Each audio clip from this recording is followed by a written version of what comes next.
Você já deve ter ouvido muitas vezes a palavra corrupção.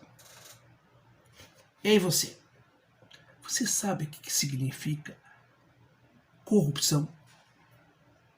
Você acha que provavelmente corrupção está ligada somente ao universo da política e principalmente no universo, né, do meio público? Você deve achar isso, né? Pois eu quero dizer a você que sim, a corrupção ela está assim no meio público estatal, mas ela também está no mundo corporativo ou privado. Ela também está presente até mesmo nas nossas relações familiares. Porque corrupção não é simplesmente desvio de recursos de um político, de um agente público. Também o é. Mas é o desvio da finalidade das coisas.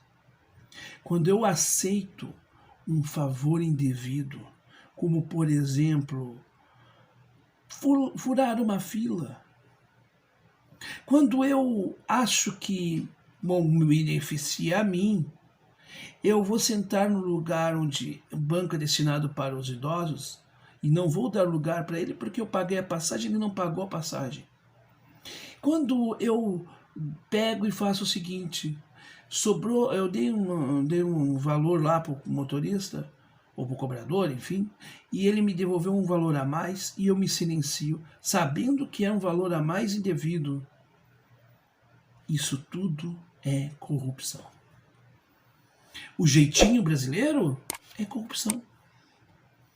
Então nós temos uma sociedade que adora apontar o dedo para o outro, que adora dizer e botar o dedo na tua cara, mas que não consegue olhar para si. A gente precisa combater a corrupção. E hoje é dia 9 de dezembro, uma data internacional voltada para o combate a este mal. Mas a gente só vai combater a corrupção se a gente mudar os nossos hábitos. No Brasil, a corrupção é legitimada porque o eleitor brasileiro legitima o voto no ladrão. Essa é que é a situação. No Brasil, nós temos a devoção política que tira a condição de questionar o ato de A ou B. Nós temos também, inclusive, aqueles que fazem o relativismo, né, tentando limpar a sujeira de um com o outro. Então, a questão do combate à corrupção não é só uma questão de leis ou somente uma questão de princípios moralistas vazios que nós estamos vendo. Não. O combate à corrupção tem a ver com uma mudança de combate às nossas más tendências. Então é uma questão também comportamental e talvez individual. E sendo individual, a gente começa a mudar. E se a gente começa a mudar enquanto ser humano, mesmo que talvez não ressoamos tanto no universo, mas a gente começa a se transformar e aí talvez a nossa transformação possa inspirar alguém próximo da gente e assim vai. Em 1989, foi ao ar uma novela muito interessante chamada Vale Tudo. Nessa novela tinha uma personagem que era amoral, ou seja, não tinha moral nenhuma, chamada Maria de Fátima, interpretada pela queridíssima Glória Pires. A personagem, né, da Glória Pires nessa novela vendeu a casa com a mãe, né, vendeu a casa da mãe e foi para o Rio de Janeiro embora. Né, deixou a mãe na rua. E a história toda fala, né, tem uma trama nisso, e aí o autor, que já infelizmente também é falecido, o grande Gilberto Braga, questionado por que ele fez essa trama, ele conta, né, exatamente isso. Vale Tudo surgiu de uma discussão familiar. Eu estava com a minha família mais íntima, assim, jantando, e eu tenho o meu padrinho, que é vivo até hoje, irmão de minha mãe, era da polícia, delegado de polícia, como foi meu pai. Só que meu padrinho foi conhecido sempre como um policial não corrupto.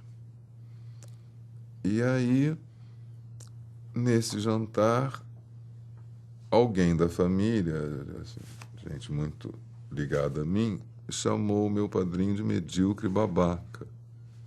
E eu falei, ué, por que ele é medíocre babaca?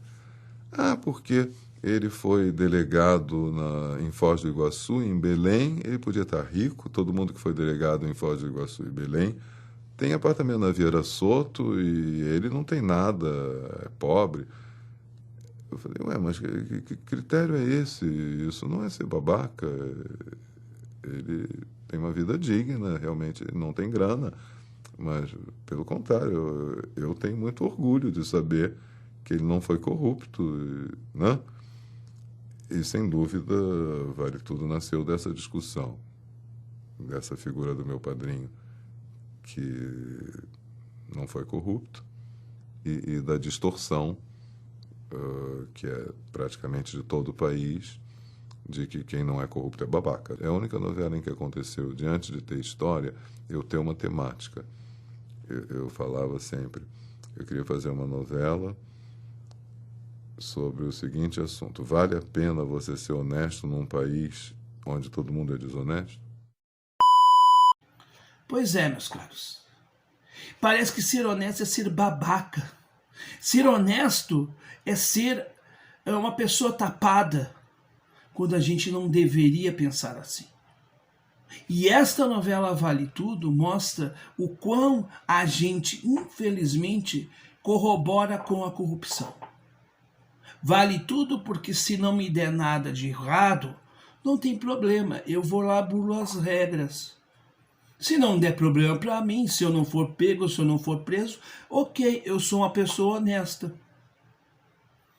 Como tem muita gente que chama um ex-presidente, que agora vai assumir de novo a presidência, de ex-presidiário, como se somente ser ex-presidiário é sinônimo de alguém que é corrupto.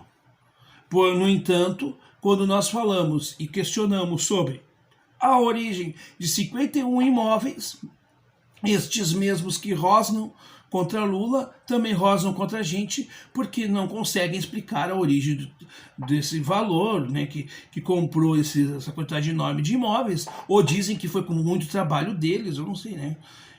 Começa a fazer aquela justificativa que não tem justificativa alguma, não tem plausibilidade nenhuma. Então, enquanto a gente tiver isso no nosso país, nós vamos continuar sendo uma pátria de corruptos, uma pátria onde a corrupção come solta e recompensa.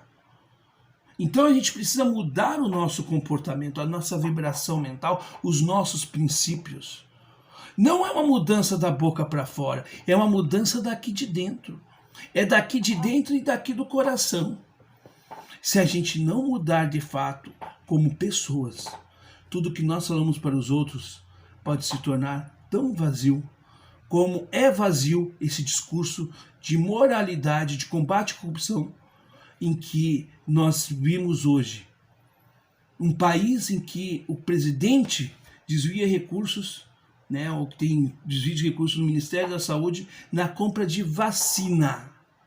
Na compra de vacina. E até hoje não deu nada, inclusive o ministro, né, um dos ministros da Saúde, nesse período, acabou sendo eleito deputado federal, mostrando o seguinte: não adianta em nada nós falarmos de combate à corrupção se nós não tivermos politização, se nós não tivermos bases morais reais e se a gente não tiver também a prática da reflexão, né, dos nossos atos, que significa ética.